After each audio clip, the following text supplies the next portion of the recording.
Le grand départ de cette 22e édition du Raid Central Supélec aura lieu dans la ville de Laragne-Montéglin. Vous commencerez fort pour cette première journée, qui vous fera parcourir près de 46 km pour un total de 1650 mètres de dénivelé positif. Après une dizaine de kilomètres autour de la montagne de Chabre, vous passerez en trail dans les gorges de la Méouge, d'où vous pourrez admirer les eaux turquoises de la rivière couler en contrebas.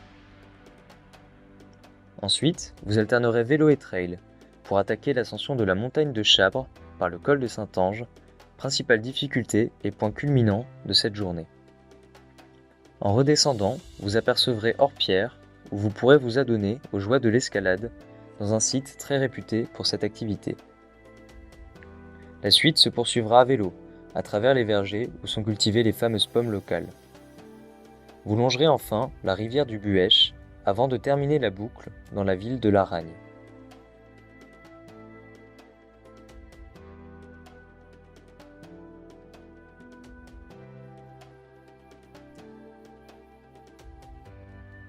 Après cette belle entrée en matière, la deuxième journée sera du même calibre, avec 42 km et plus de 1500 mètres de dénivelé positif.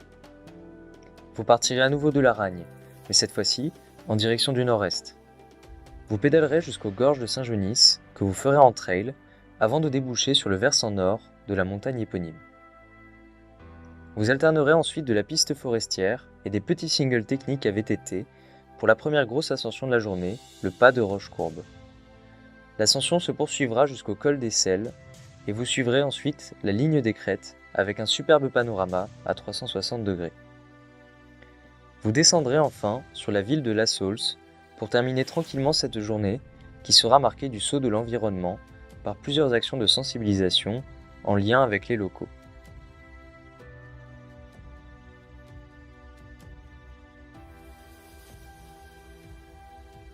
Le départ de cette troisième journée sera donné depuis La Saulce, pour une journée qui sera empreinte d'un fort caractère stratégique.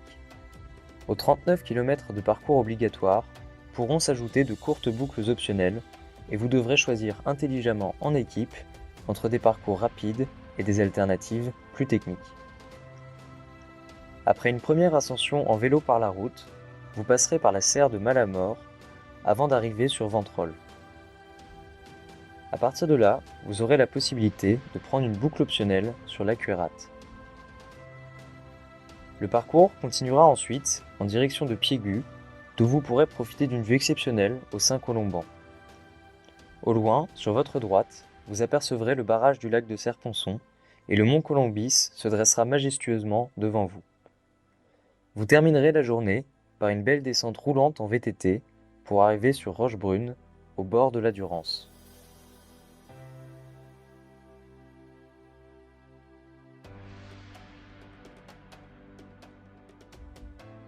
La quatrième journée du raid sera la journée rencontre, ou plus familièrement, la JVIP.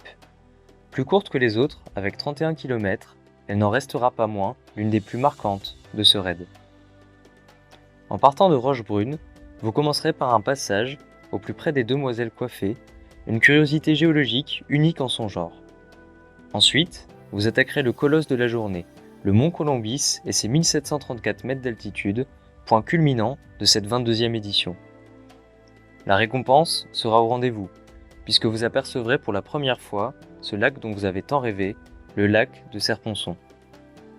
La descente avec une vue plongeante sur le lac continuera à vous en mettre plein les yeux, et après avoir vu le lac de Serponçon du haut du Colombis, vous finirez la journée les pieds au bord de l'eau, en passant par le viaduc submergé et la baie Saint-Michel, lieu du campement et du village de cette quatrième journée.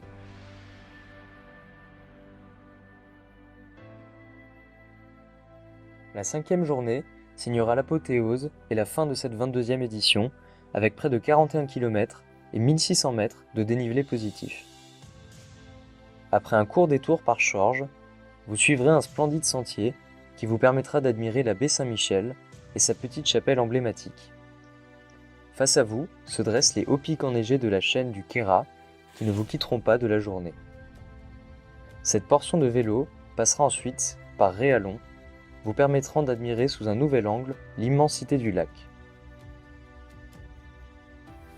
La descente finale vous offrira une vue plongeante sur le lac, et vous arriverez enfin à l'extrémité est de cette véritable mer à la montagne. Vous prendrez alors vos pagaies et vos canoës pour arriver sur les plages d'Embrun, but ultime de votre aventure.